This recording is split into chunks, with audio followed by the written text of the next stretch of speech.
El Cordobazo marcó un punto de quiebre con lo que venía sucediendo desde el 55.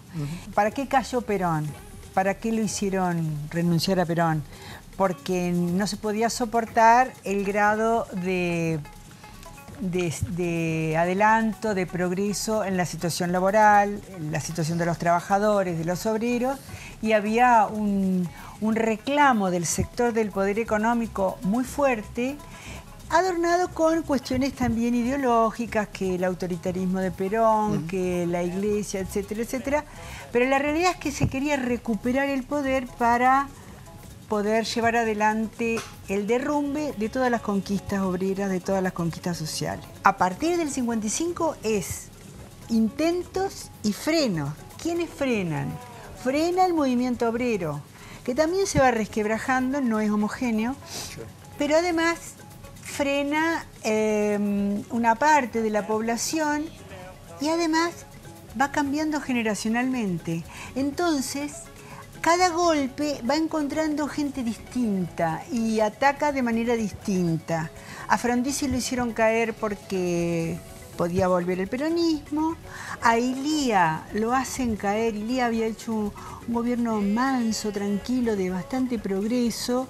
Lo hacen caer porque puede volver el peronismo y sobre todo porque Ilía no era sostenedor de los grandes monopolios extranjeros que estaban presionando. La presencia de los monopolios, de las grandes empresas extranjeras, a medida que la Guerra Fría se hace cada vez más cruenta y más terrible y la doctrina de la seguridad nacional está ya tomada, o sea, nuestro ejército ya no es el ejército del 43, es el ejército que acordó con Washington ser parte de la Guerra Fría.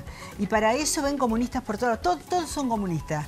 Yo me acuerdo de haber trabajado con alumnos que me decían, bueno, profesora, pero ¿y el comunismo? Y nadie sabía ni lo que era el comunismo. Pero era el cuco terrible de la década del 60 y del 70.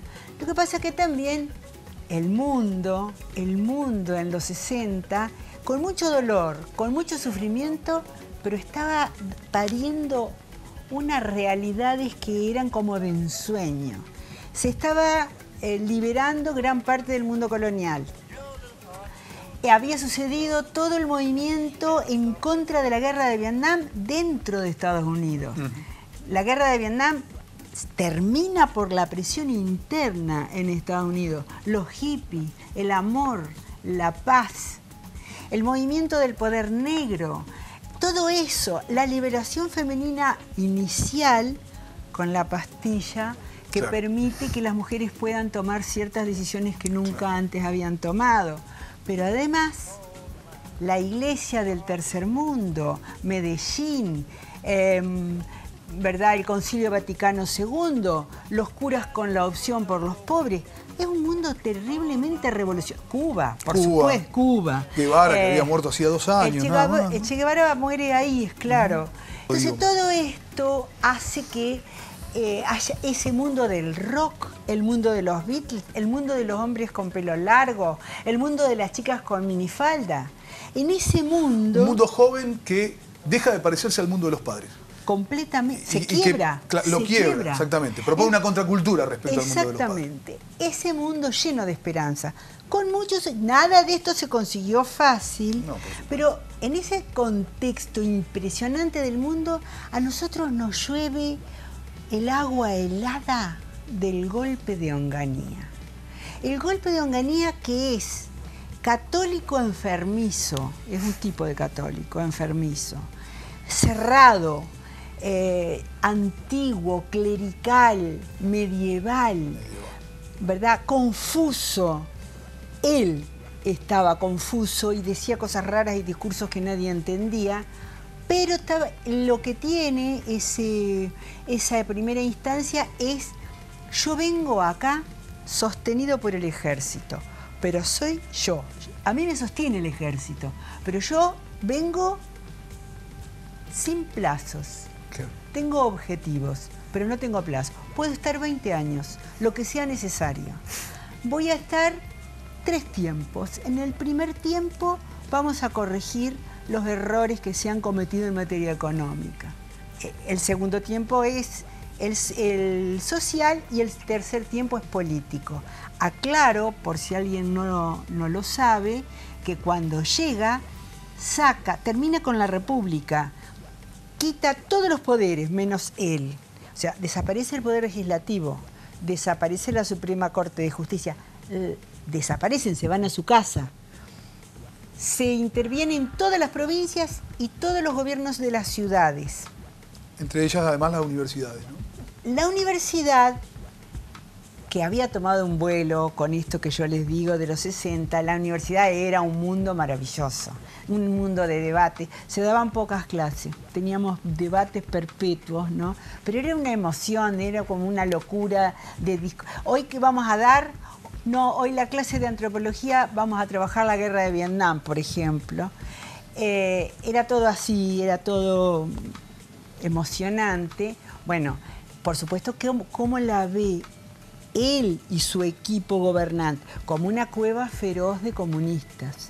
Entonces, con la universidad se pelean cuerpo a cuerpo. La universidad presenta huelgas, asambleas, entonces viene la noche de los bastones largos. Isabel, te interrumpo un instante nada más, pero para recordar algunas figuras, digo, porque Onganía tenía intelectuales orgánicos, ¿no? Onganía tenía gente que le escribía, que estaba a su servicio, sí, que hoy por hoy, o hasta hace poco tiempo, aparecían disfrazados de vestimenta republicana. Pienso en Mariano Grondona. La República acababa de morir. Acababan de matar la República con esa misma pluma. Pienso en Mariano Grondona, se me ocurre. Mariano Grondona es la pluma de Máxima, porque además él en los últimos tiempos de Ilía escribía unos editoriales que parecía que Ilía era un estúpido retrasado mental que frenaba las fuerzas del país, y había alguien, la figura soñada, el bien amado, la esperanza, Onganía. Escribía en Confirmado, escribía en Primera Plana, sí, Primera Plana y Confirmado. Tía Vicenta, que era una revista de humor político muy, pero muy interesante, muy buena, lo secundaba y lo dibujaba. Cuando empieza a gobernar, a la primera crítica suave que se hace a cualquier... Cierra Confirmado, lo clausura. Clausura la revista y los diarios que le dieron el espacio... Que lo promocionaron. Que lo promocionaron. Cerró Tía Vicenta cuando lo puso como una morsa. Claro. No podemos dejar de hablar de todo este movimiento obrero complicadísimo en este momento, porque Onganía va y el onganiato y todo... habían tenido un primer ministro de Economía que era Salimey, que estaba ahí balbuceando, como dice... Pero después lo corren y viene la verdadera cara de la economía, que es...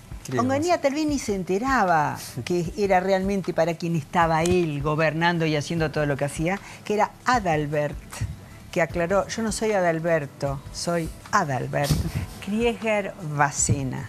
Bacena de la terrible familia del sur. De la terrible, familia de la segunda década del siglo XX. En un discurso dijo, mi proyecto es el sacrificio de las clases trabajadoras, como por si acaso alguien no había entendido. Pero en realidad, en lo que está pasando con la economía, que pasa a partir de Krieger Bacena, es que se va a abrir la economía a todas las empresas extranjeras. Transnacionalizando. Claro, era un país, la Argentina era un país que estaba muy bien ubicado. No era, qué país industrial, pero era un país con industria creciente, tenía un importante salario, el salario argentino era de los mejores de América, y había casi pleno empleo. Inmediatamente, yo que no puedo dejar de relacionarlos con lo que nos está pasando. Por supuesto. ¿No? Eso es lo que una Argentina con buen nivel de empleo, no pleno empleo, con buen nivel de empleo, con los salarios, con los mejores salarios en dólares de América Latina, que de repente pierden en tan solo 3 años y medio el 35% real. Se puede hacer tanto daño en tan poco tiempo que uno no puede creer. Cuando cierto personaje a los 2 o 3 días de haber ganado dijo, ahora vamos a tener libertad, Vamos a ser libres de comprar y vender dólares. Vamos a ser libres de importar todo lo que queremos. Vamos a ser libres de hacer lo que queremos con nuestro dinero. Y no nos va... Cuando ese personaje dijo eso, yo dije, esto es la muerte. Esa palabra libertad es una palabra muy mal empleada. Es la muerte de la industria, es la muerte de la pequeña y mediana empresa, es la muerte de los trabajadores, porque entra indiscriminadamente todo lo que sobra en el mundo, un mundo que está como loco por como siempre, por meter sus productos a cualquier precio. Y acá quebramos. Ustedes lo dijeron hoy cuando empezó el programa. Es desolador. Terrible. Atrás de cada quiebra, atrás de cada cierre, tenemos más gente. Yo no quiero pensar, como dijo Eve de Manafini, cómo amanece una persona que ayer le dijeron que ya no tiene más trabajo. ¿Qué hace? ¿Cómo enfrenta? ¿Cómo enfrenta las tarifas? ¿Cómo va a hacer con los chicos que tienen que ir a la escuela? ¿Cómo vive la gente que le está pasando eso? Diariamente y cada vez son más. Mientras hay un mercado interno que se achica y la gente no consume y significa más quiebra y más cierre y la gente no consume. Y más desempleo. Pero lo que desata la adhesión, más allá de la solidaridad inicial, la protesta de los trabajadores fue la eliminación del sábado inglés, ¿no? El sábado inglés fue un decreto. Como uno de los puntos que definen. De todas maneras, creo que nos quedó pendiente decir que había habido en la CGT un quebrantamiento, porque había sectores colaboracionistas con el gobierno, sectores participacionistas, pero que no eran colaboracionistas, y después los sectores directamente opuestos, que eran trágicos, porque cuando no estaban presos, los estaban persiguiendo. Era implacable. Ya en el 67 había habido paros, todos los los levantamientos, todas las huelgas y todos los levantamientos dentro de las universidades habían sido reprimidos con mucha, pero mucha ferocidad. Hay muertos jóvenes en todo el transcurso de ese tiempo. Había muerto Santiago, o sea, se tira a matar. Entonces ya la gente queda azorada. Lo de las universidades son los jóvenes de clase media. La clase media empieza a ver, y esto aparte está golpeada económicamente. Golpeó económicamente a la clase media, sin piedad. Entonces, el 67 fue un año de azoramiento. En el 68 se empieza, ya había habido casos terribles. Por ejemplo, se habían cerrado 15 ingenios en Tucumán. Todos los trabajadores de los 15 ingenios quedaron en la ruta. Que Dios te ayude, querido. Entonces, te imaginás el foco que era Tucumán. Pero todo el norte de Santa Fe, todas las ligas agrarias, todos estaban en pie de guerra. A cada rato presos, golpeados. Era tremenda también la represión. Ahora, cada vez que una universidad, por alguna razón, se presentaba una asamblea, hacía una parada en la calle, represión, golpe, prisión y algún muerto. Todo esto va generando una sensación, más una economía que evidentemente va muy mal, mientras Onganía sigue diciendo discursos raros sobre las estructuras y los cambios de estructura, y hacía organigramas y los mostraba y nadie entendía absolutamente nada. Mira, hay sintonías también con lo que pasa hoy por hoy. Te tocó vivir una época, transitar una época y estudiar una época con la revolución a la vuelta de la esquina. Esto hace rato que no pasa en el mundo, por lo menos en el mundo occidental, o no, o tal vez sí estamos transitando grandes cambios. A mí me parece que la revolución de las compañeras, la revolución femenina, está generando cambios enormes. Una revolución es, en tanto, esos cambios son perdurables, ¿no? En tanto siembre y pueda florecer. Creo que algo de eso está pasando. ¿Coincidís? Hay la revolución femenina, que es muy emocionante, que por supuesto estoy completamente feliz y de acuerdo. Son banderas que desesperadamente hemos levantado, muchas veces ocultadas porque era peligroso, porque éramos muy mal vistas. Bueno, ahora se ha visibilizado, por supuesto con el esfuerzo de todas las mujeres. Y también hay otras revoluciones, pero también hay un poder feroz de la derecha establecido Y bueno, hay nuevos cucos, los pobres inmigrantes, que se los considera los invasores del mundo rico, y todo lo que es la derecha creciendo en Europa por este tema de los inmigrantes. Hay peligros. La Argentina está asediada por una situación tremenda, pero una vez más tiene respuesta. El paro, más la concientización, más los cambios que ha habido últimamente en los proyectos políticos, nos han regenerado la esperanza. Isabel, muchísimas gracias, en serio, y además queremos que vuelvas al programa. Esto, de algún modo, es una suerte de homenaje, pero no un homenaje a una fecha que queda inmóvil en un calendario ya lejano, hace 50 años, sino un homenaje a las luchas que en definitiva son las que promueven, las que provocan, las que sustancian y las que solidifican los grandes cambios. Así que, bueno, un homenaje a todas y a todos los que luchan.